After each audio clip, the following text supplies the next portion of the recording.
Doctor Manoj, आम आदमी के मन की अगर बात करें, हर व्यक्ति एक ही बात जानना चाहता है, क्या ये नया वेरिएंट, ये कोरोना का नया स्वरूप किसी तीसरी लहर को भारत में जन्म दे सकता है, या तीसरी चौथी जो भी हो, एक नई वेव को जन्म दे सकता है? जी सौरभ जी, अभी जैसे डॉक्टर राय ने बोला कि ये प्रूफ हो चुका है, एपिडेमियोलॉजिकल डेटा अगर आप देखें, जो स्प्रेड होने की जो क्षमता है इसकी डेल्टा वेरिएंट से ज्यादा है। आप डेल्टा की देखें तो दिसंबर 2020 में ये इंडिया में डिटेक्ट हुआ था, और यहाँ इंडिया में भी आने में अप्रैल मई में जाके इसको वेरिएंट ऑफ कंसर्न कहा था, जबकि यहाँ 2 दिनों के अंदर इसको वेरिएंट ऑफ कंसर्न कहा गया। इसमें 30 म्यूटेशन है, मोर देन 30 म्यूटेशन है स्पाइक प्रोटीन पे, और 10 म्यूटेशन ऐसे हैं जो बाइंडिंग साइट पे हैं। तो निश्चित तौर पर इसका आर वैल्यू जो है 1.93 है, तो ये रैपिडली स्प्रेड होगा, ट्रांसमिट होगा। अब ये थर्ड वेव लाएगा या नहीं लाएगा, ये 2 चीजों पे डिपेंड करता है। एक तो देखिए, हमारे जो भी पिछले जो नेशनल सीरो सर्वे हुई है उसमें करीब करीब 70% लोग हम लोग एंटीबॉडीज है। दूसरी चीज के 125 करोड़ से ज्यादा लोगों को वैक्सीन मिला है, हालांकि 49% को ही दोनों डोज मिले हैं, लेकिन ये सारी चीजें तो बचाएंगी। दूसरी चीज की डेल्टा वेरिएंट्स हमारे यहाँ इतना ज्यादा हुआ था कि जो कन्वेलेसेंट है, जो लोग उससे रिकवर किए हैं, उनको शायद इम्यूनिटी होगी। बट चूंकि वायरस पूरा स्वरूप बदल चुका है, तो हो सकता है कि इम्यूनिटी को इवेड कर दे। तो थर्ड वेव को अभी टू अर्ली होगा कहना, क्योंकि देखिए 26 नवंबर को ये वेरिएंट ऑफ कंसर्न बना है, और जिस तरीके से ये 5 दिन के अंदर 4 महादेशों में फैल के, और ये करीब करीब 30-40 कंट्री फैल गया। आज हमारे भारत में भी 2 केस डिटेक्ट हुए, दोनों मेल पेशेंट्स हैं 40 और 60 एज ग्रुप के।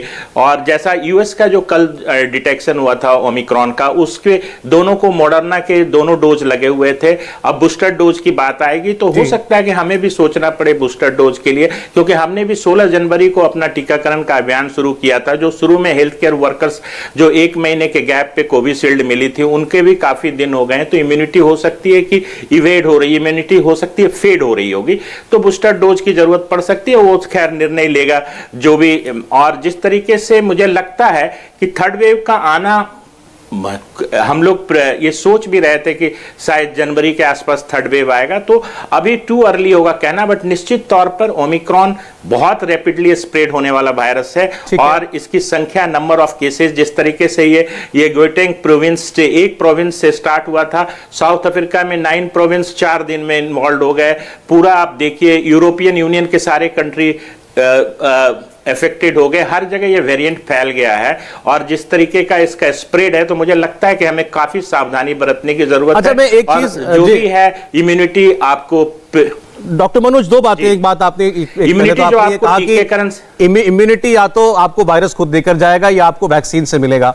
वैक्सीन हमारे यहाँ तेज रफ्तार से लोगों को लग रही है, इसमें कोई शक नहीं। आपने बूस्टर डोज की बात की, मैं इसमें आता हूं थोड़ी देर में। डॉक्टर सोइन, आपसे समझना चाहता हूं, इस किस्म का कोई वायरस जब आता है, हम काफी हद तक, आप लोग डॉक्टर्स काफी हद तक अब इसको समझ चुके हैं इस वायरस को, लेकिन कोई कहे कि 5 गुना ज्यादा तेजी से फैलने वाला है, तो एक मेडिकल प्रैक्टिशनर के तौर पर या एक हेल्थ केयर वर्कर के तौर पर आपको किस चीज की सबसे ज्यादा चिंता हो रही है इस वक्त?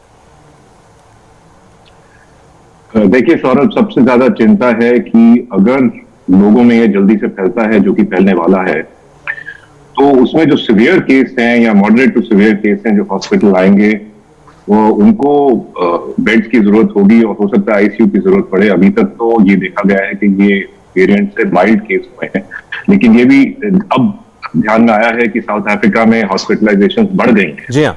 और पिछले 4 दिन में उनका केस 4 गुना हो गए, 2000 से 8000 हो गए। तो ऑब्वियसली ये तेजी से फैल रहा है, और वी आर ऑल होपिंग कि माइल्ड हो, और ये this is the end game of Covid, और ये माइल्ड एक तरह से एंडेमिक बन जाए और इससे ज्यादा नुकसान ना हो। लेकिन वो अभी तय नहीं हुआ है, उसका तो एक तरह से नतीजा निकलने वाला अगले 2-3 हफ्ते में, जब हमें पता चलेगा कि कितने वैक्सीनेटेड लोगों को ये हुआ है, और कितनों इवन बूस्टर के बावजूद भी फॉरेन कंट्रीज में ये हुआ है। अब बात यह है कि इसके बारे में करना क्या है। करना यह है कि क्राउडिंग बिल्कुल मना होनी चाहिए, सोशल डिस्टेंसिंग और मास्किंग बहुत बहुत जरूरी है, डबल वैक्सीनेशन तेजी से होना चाहिए, बच्चों का वैक्सीनेशन होना चाहिए, क्योंकि हमारी जो पॉपुलेशन है वो 40% तो बच्चे। तो और तीसरी चीज ये है कि जो वल्नरेबल ग्रुप्स हैं, ये पहले भी कहा जा चुका है कि जो वल्नरेबल एट रिस्क ग्रुप्स हैं, जिनका 6 महीने से ज्यादा यहाँ इंफेक्शन को हो गया है, या दूसरी डोज की वैक्सीनेशन को हो गया है, उनके बारे में बूस्टर्स के लिए भी सोचना चाहिए। तो boosters, double vaccination, Covid appropriate behaviour and travel restriction बहुत जरूरी है। इस तरह सारे ट्रैवलर्स को टेस्ट किया जा रहा है, क्वारंटीन किया जा रहा है, वो जरूरी, क्योंकि जब तक हमें इस वायरस की पूरी नेचर पता नहीं चलती है, इस वेरिएंट की, ये प्रिकॉशंस बहुत आवश्यक है। नहीं, जैसा डॉक्टर साहब मैं अभी बता रहा था प्रोग्राम शुरू होते हुए, हमने 2 केस डिटेक्ट किए, लेकिन इसकी जीनोम सीक्वेंसिंग होते होते और वो ट्रेसिंग होते होते पता चला कि वो 5 लोगों तक फर्दर पहुंच चुका था एक दिन के अंदर। तो हमें पहले से ही सतर्क रहना चाहिए। हमें ये नहीं है कि हम किसी रिजल्ट का वेट करें, जीनोमिक सीक्वेंसिंग का वेट करें, हमें पहले से ही प्रिकॉशन बरतना है। हमें सबकी स्क्रीनिंग करनी है, कॉन्टैक्ट ट्रेसिंग करनी है, कोई भी वेरिएंट हो, और जैसे कि बोला है कि वैक्सीनेशन लेना है, तो ये हमें अज्यूम करना है कि हमारे यहाँ आ चुका है। In fact one of the cases जो बैंगलोर में डिटेक्ट हुए हैं, वो उसकी कोई ट्रैवल हिस्ट्री नहीं है, बिल्कुल ठीक। फॉरेनर है और एक 40 वर्ष का जो इंसान है, उसने कहीं भी ट्रैवल नहीं किया है, वो health care worker.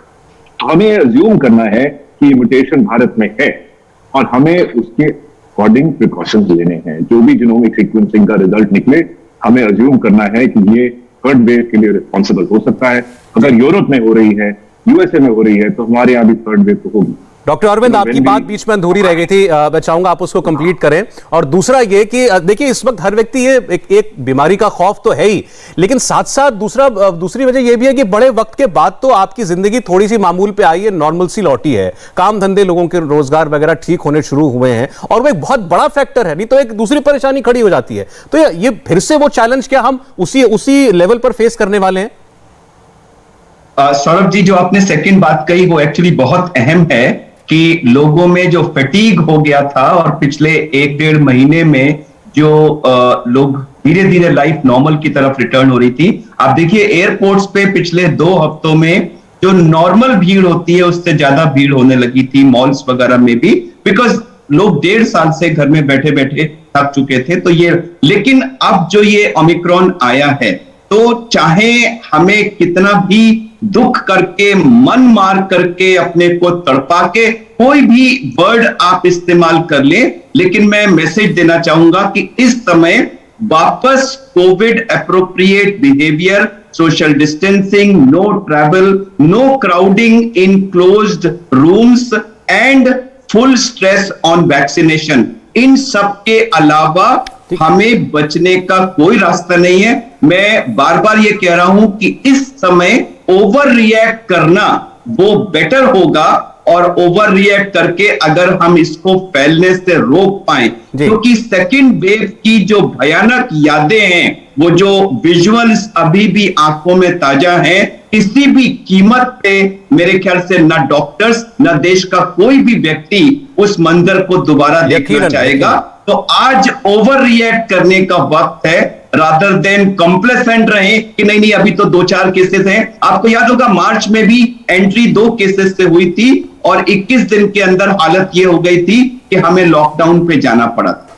India TV हर वक्त हर जगह डाउनलोड करने के लिए सर्च करें India TV news Google play store या ऐप स्टोर पर।